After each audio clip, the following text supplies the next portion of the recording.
I think, when you look at it, I'm not just going to start with the defense. I don't think any of us coached or played well enough. We knew we'd have to come in and own the line of scrimmage. I think it started up front. You got to give Denver a lot of credit. I think they moved us around pretty good, had some big explosive runs, and that's hard. But, I told the guys, I said, look, it's one game. We did not play well. We did not coach well. We're going to get right back to work tonight. And if you let it bleed over into 2 and 3 games, then that means you're not a competitor, because this happens in this league.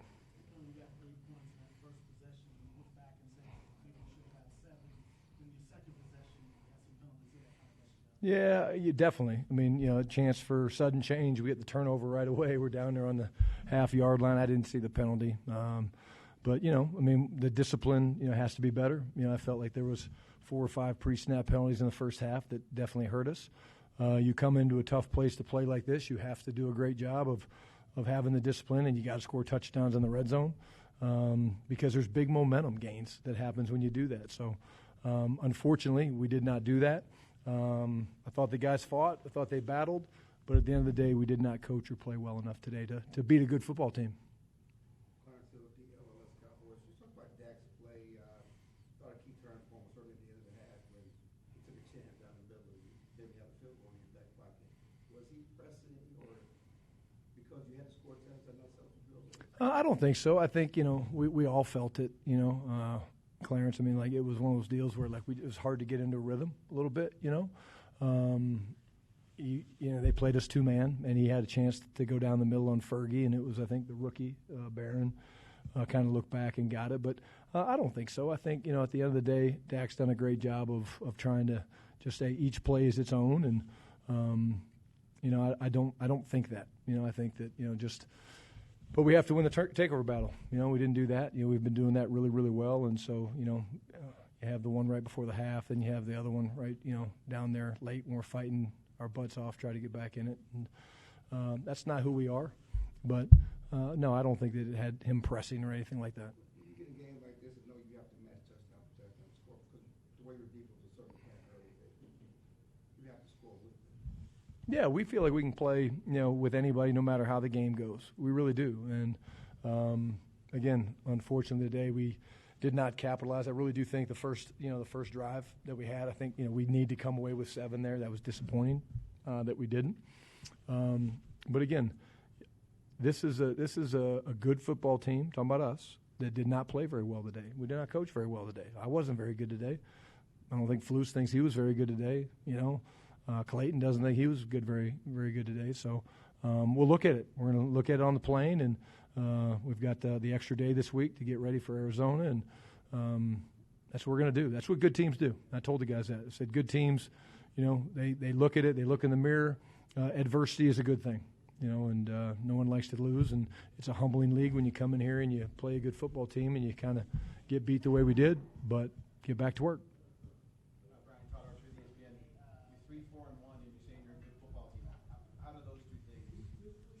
Yeah, I think, I see us every day, Todd. I do see us every day. I see what we're capable of.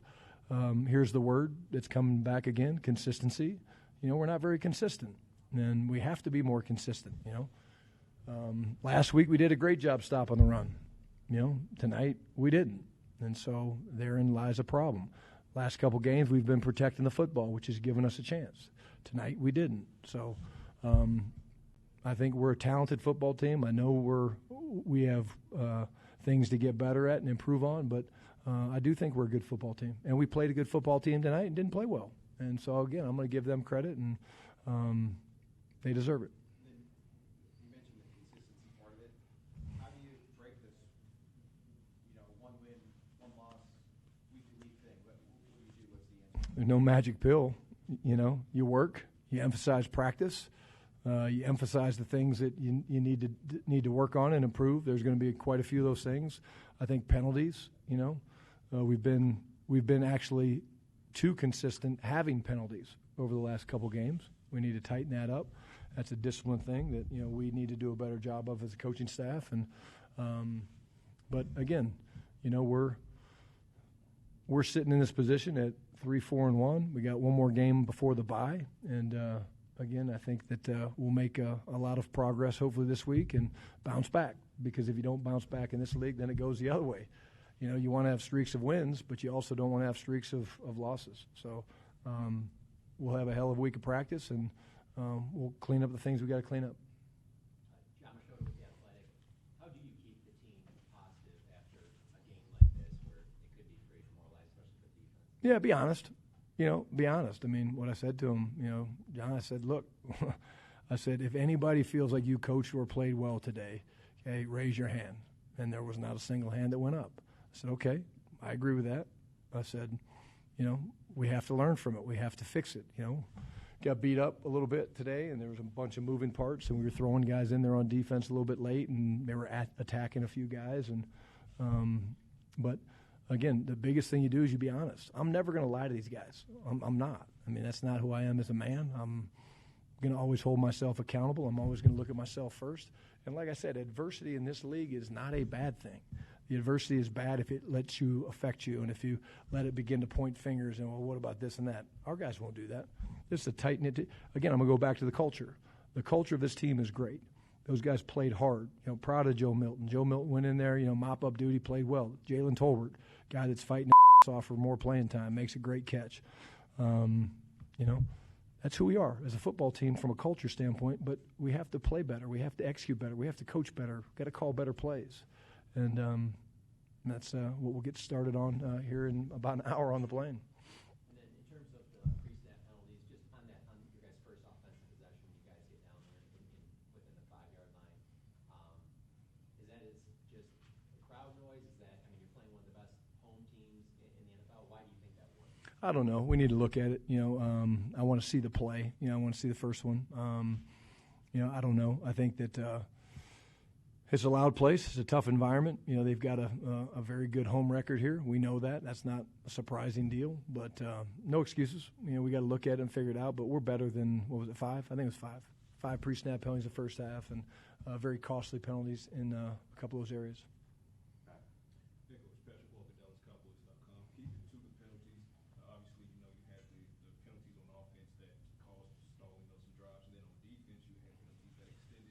Yeah. Outside of what you've been preaching as far as self-discipline, is there a point that you get to where you look to start policing the penalties with playing time when you have positions that can afford it? Yeah, absolutely. Again, the pre-snaps are the ones. Penalties happen in this league, and this crew that did our game today, they have a history of calling a lot of penalties. And like I said last week, I was upset about some of the penalties last week. Then I went back and I looked at them, and they were penalties. And we're off the field on defense on a third down, and we line up offsides. That's a discipline thing. That's something that needs to be looked at. And again, when you play on the edge, that's going to happen from a combative standpoint, but not lining up offsides, not false starting on the half-yard line. You can't do that. You have to be more disciplined than that. And again, everything will be evaluated. I can promise you that everything will be evaluated, from the penalties to the calls, that we made, to the players, everything. And that's what we do. And guys, we do that after we win. It's no different. That's what the process stays the same. Brian, second drive of the third quarter, it's 4th and 4 after turf was dropped. Did you think about going for it? We did. Yeah. On the opening drive, went right down, got the touchdown, and we thought about it, and that drive was a little bit junky, if I'm being honest with you, and I felt like, okay, let's try to pin it back. We thought maybe momentum could switch a little bit, but it was discussed. We decided to punt it, and, I live with those decisions. And then with Trayvon going on IR, can you walk us through this? Yeah, just after visiting with the medical staff, we felt like the best interest of the team and Trayvon was to get him back healthy. He missed last game. He was going to miss this game. He's not through phase 1 yet of the concussion protocol. The knee has been problematic throughout the season, and there's been games that's been like, hey, can he play? Can he not? But he's a really good player, and we just want to get him back and get him healthy, and again, be able to help us finish strong, because we feel like this thing's going to come down to the end of the season, because it's a very competitive league that we're in. Jerry said after he's got to get himself in shape. Is that related to the knee, where he's not been able to do enough to be in top conditions? Yeah, you're limited. I mean, there's certain things you can't do, when you're limited with that. But yeah, Trayvon's he's gonna work his ass off to get back. He loves playing the game, and I have no question in my mind that he'll do everything to get back. But part of the deal is, it's not just us, it's him, it's the training staff. And again, there's a lot of players like that right now because I haven't gotten all the injury reports. I'll get that, on the plane or when I get back in the locker room. But we got pretty beat up today. You signed Clowney, you made a trade for Kenny Clark. Do you think you need to make another trade to help the defense? I think at the end of the day, I think we have good enough players. I think we did not play well tonight. I know we didn't get enough pressure on the quarterback. That's very, that's very evident from watching. I thought we did a good job in some pass protection things offensively, but again, it comes down to owning the line of scrimmage, and we wanted to establish the run, which we struggled a little bit. They certainly owned the line of scrimmage in the run game against our defense, and same thing from a pass protection standpoint. So, when we talk about keys to victory, those are the things we have to do. We have to execute in those areas, and unfortunately, it was not to the standard that we needed to be. Does the lack of consistency for your team frustrate you a little bit?